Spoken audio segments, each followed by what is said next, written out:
Did you know that every single holiday season, All I Want for Christmas Is You by Mariah Carey brings in between $2.7 and $3.3 million for her and Sony in royalties? Imagine performing something in 1994 and every single year since it brings you millions and millions of dollars. Like, love or hate that song, it's crazy that that song alone has brought in over $103 million globally. You probably know the song Happy Birthday too, but did you know that it's copywritten?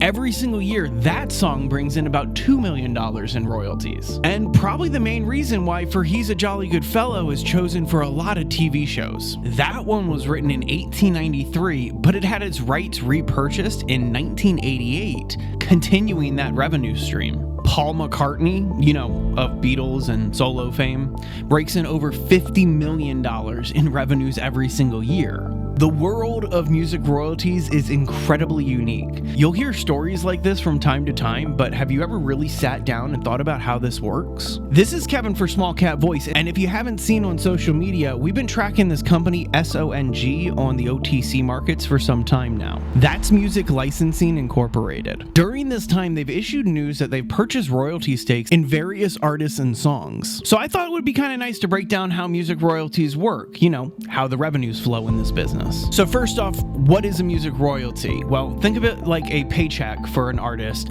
for having a song out into the market. Whether you're streaming on Spotify or the radio, or if it's playing in, say, like a random coffee shop, music royalties are in effect. My background is in live entertainment, so quickly, starting at the age of like 16, 17, I started working at a nightclub in Springfield, Virginia called Jack's. It was dubbed the place where new metal bands came to rise and old metal bands came to die. I started out as a general stagehand, then they put me on monitors for a while, and then our lighting designer didn't show up one day and I filled his seat and ended up doing lighting for a long time. From there, I went on to get my bachelor's in show production and then also my master's in business. But that early experience of working in a nightclub is unforgettable. And I personally believe that everybody at least needs to spend 1 year working in the hospitality business. It's unlike anything else. There's a lot more to this and stuff like that, where I worked as a roadie or did legal classes around this specific subject. But the relevant thing here is that the nightclub that I worked at had licenses to play specific types of music between acts, while bands were setting up, that type of thing. We had a general one that allowed us to play a selection of pre-recorded music. I think it was either BMI or ASCAP. But on anything else, we had to get permission from the record label or the artist directly, especially if they were independent. And this is actually the type of royalties that most people are actually familiar with. Performance rights. Basically, any time that a song is played in public, it's activating performance rights, whether that's played through a concert venue PA system or played through the radio. The key here is the setting.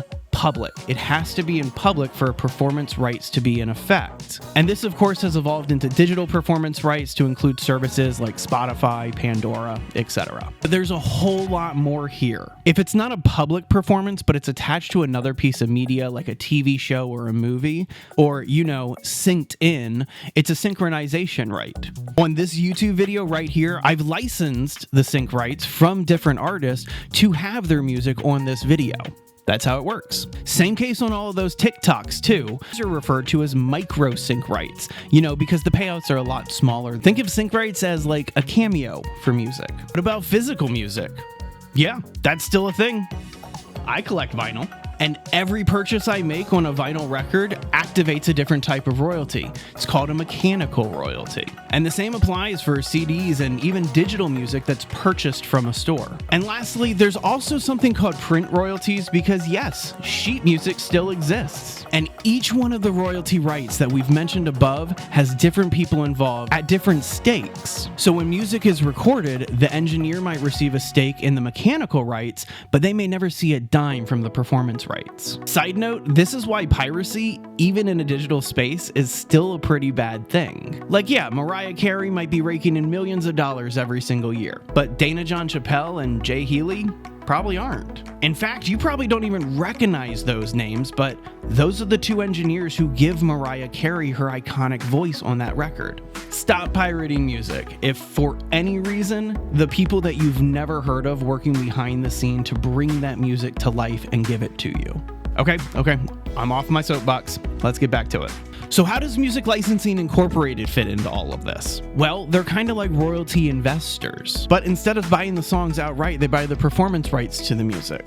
It's like owning a piece of the action. So the more the songs get played, the more they earn. For the artists, it's a win-win. They get a lump sum for the royalty stake right off the bat, and Music Licensing Incorporated takes it from there. But don't songs have lifespans? Yeah, some do. Others live forever though, and some of them even get second wins. Like, are you guys familiar with the K-pop group Big Bang?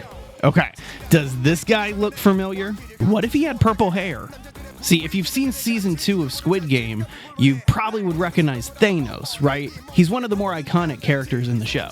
Well, that's Choi Sun-hyung, also known as Top, from Big Bang, the K-pop group. Top was given a 10-month sentence for marijuana use and a 2-year suspension on his mandatory military service in Korea in 2017 after being found guilty. Drugs in Korea are not as, how do I put this, socially accepted in the music industry as they are here in the United States. So it really hurt a lot of fans to the point where he actually wrote a really heartfelt handwritten apology. Then he shines in his performance as Thanos in Squid Game 2. And okay, the numbers aren't out yet, but it's a pretty safe bet to make that Big Bang sales are about ready to skyrocket back up. So whether you're an artist, an investor, or someone who's just curious, it's important to understand how music royalties work in a very, very intricate space with a lot of hands involved. And companies like Song have recognized the opportunity there, have started acquiring assets so that future sales can be capitalized and monetized. So check out Song on the OTC markets, ticker SONG. As always, do your own due diligence and hit that subscribe button for more.